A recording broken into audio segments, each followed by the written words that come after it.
you so much. You know, it's hard to believe that it has been 8 years since I first came to this convention to talk with you about why I thought my husband should be president. Remember how I told you about his character and conviction, his decency and his grace, the traits that we've seen every day that he served our country in the White House. I also told you about our daughters, how they are the heart of our hearts, the center of our world, and during our time in the White House, we've had the joy of watching them grow from bubbly little girls into poised young women, a journey that started soon after we arrived in Washington, when they set off for their first day at their new school. I will never forget that winter morning as I watched our girls, just 7 and 10 years old, pile into those black SUVs with all those big men with guns. And I saw their little faces pressed up against the window, and the only thing I could think was, what have we done? See, because at that moment, I realized that our time in the White House would form the foundation for who they would become, and how well we managed this experience could truly make or break them. That is what Barack and I think about every day as we try to guide and protect our girls through the challenges of this unusual life in the spotlight.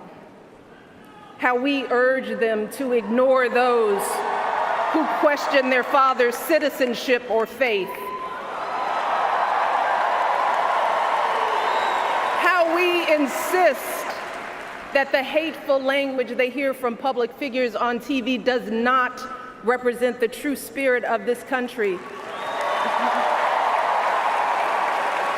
How we explain that when someone is cruel or acts like a bully, you don't stoop to their level. No, our motto is, when they go low, we go high.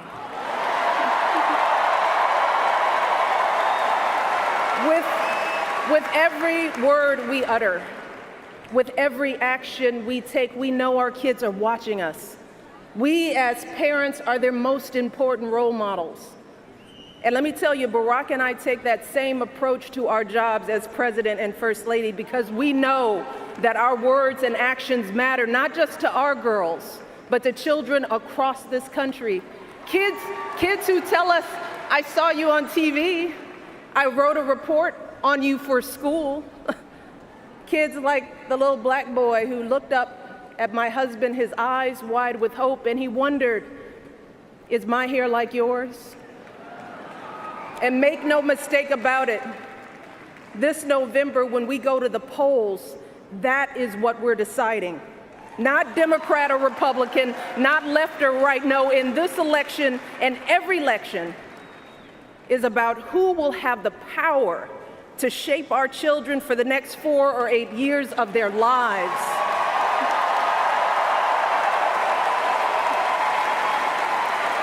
And I am here tonight because in this election, there is only one person who I trust with that responsibility. Only one person who I believe is truly qualified to be President of the United States, and that is our friend Hillary Clinton.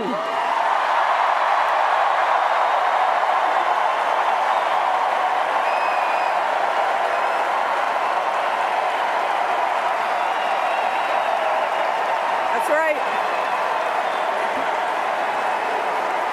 See, I trust Hillary to lead this country because I've seen her lifelong devotion to our nation's children. Not just her own daughter, who she has raised to perfection, but every child who needs a champion. Kids who take the long way to school to avoid the gangs. Kids who wonder how they'll ever afford college. Kids whose parents don't speak a word of English but dream of a better life. Kids who look to us to determine who and what they can be. You see, Hillary has spent decades doing the relentless, thankless work to actually make a difference in their lives. Advocating for kids with disabilities as a young lawyer, fighting for children's health care as First Lady, and for quality child care in the Senate. And when she didn't win the nomination 8 years ago, she didn't get angry or disillusioned.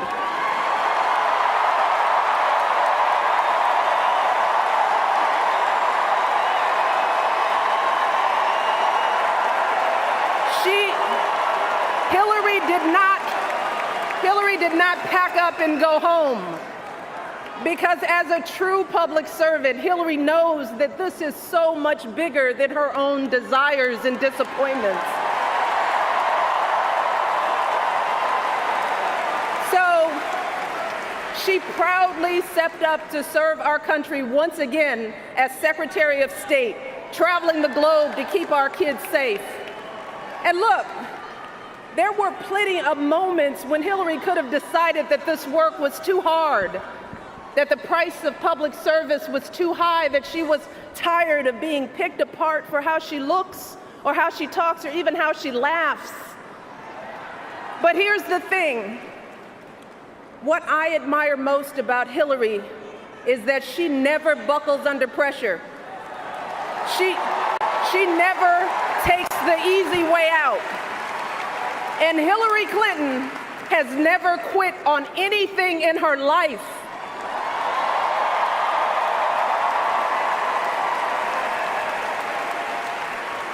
And when I think about the kind of president that I want for my girls and all our children, that's what I want. I want someone with the proven strength to persevere, someone who knows this job and takes it seriously, someone who understands that the issues a president faces are not black and white and cannot be boiled down to 140 characters. Look, because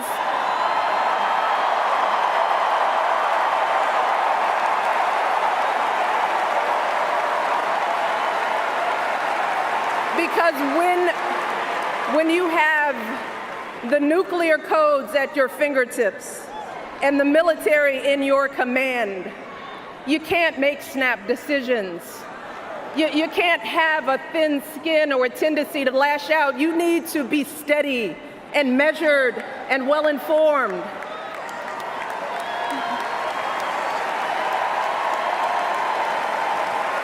I want a president with a record of public service, someone whose life's work shows our children that we don't chase fame and fortune for ourselves. We fight to give everyone a chance to succeed.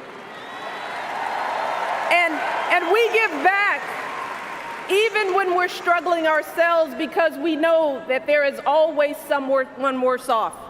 And there, but for the grace of God, go I. I want a president who will teach our children that everyone in this country matters.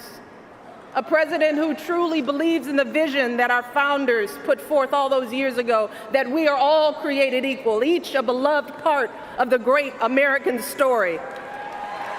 And when crisis hits, we don't turn against each other.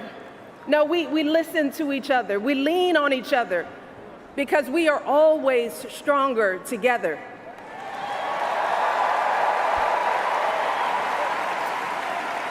And I am here tonight because I know that that is the kind of president that Hillary Clinton will be.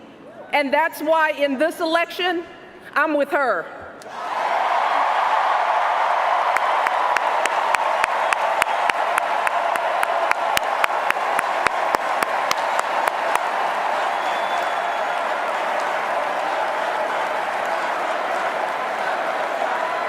You see, Hillary understands that the president is about one thing and one thing only. It's about leaving something better for our kids. That's how we've always moved this country forward, by all of us coming together on behalf of our children. Folks who volunteer to coach that team, to teach that Sunday school class, because they know it takes a village. Heroes of every color and creed who wear the uniform and risk their lives to keep passing down those blessings of liberty. Police officers and protesters in Dallas who all desperately want to keep our children safe. People who lined up in Orlando to donate blood because it could have been their son, their daughter in that club.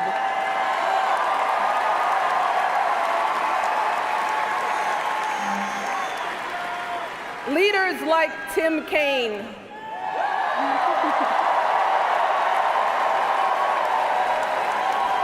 who show our kids what decency and devotion look like. Leaders like Hillary Clinton, who has the guts and the grace to keep coming back and putting those cracks in that highest and hardest glass ceiling until she finally breaks through, lifting all of us along with her. That is the story of this country, the story that has brought me to this stage tonight, the story of generations of people who felt the lash of bondage, the shame of servitude, the sting of segregation, but who kept on striving and hoping and doing what needed to be done so that today I wake up every morning in a house that was built by slaves.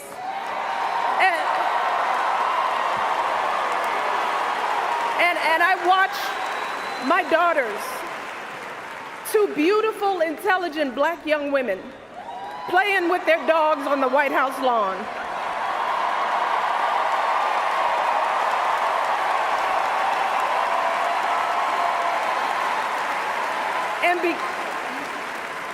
And because of Hillary Clinton, my daughters and all our sons and daughters now take for granted that a woman can be president of the United States.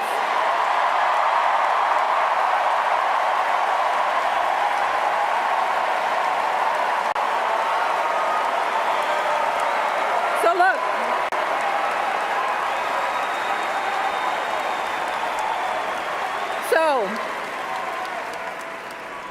don't let anyone ever tell you that this country isn't great, that somehow we need to make it great again, because this right now is the greatest country on earth.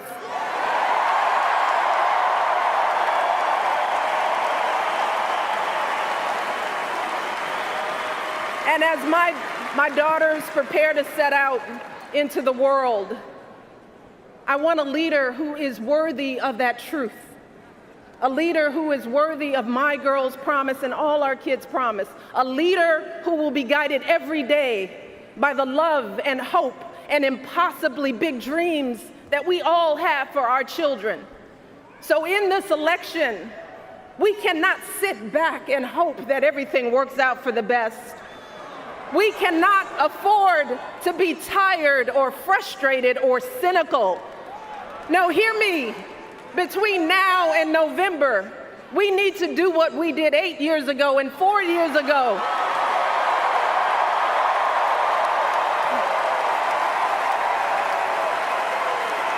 We need to knock on every door.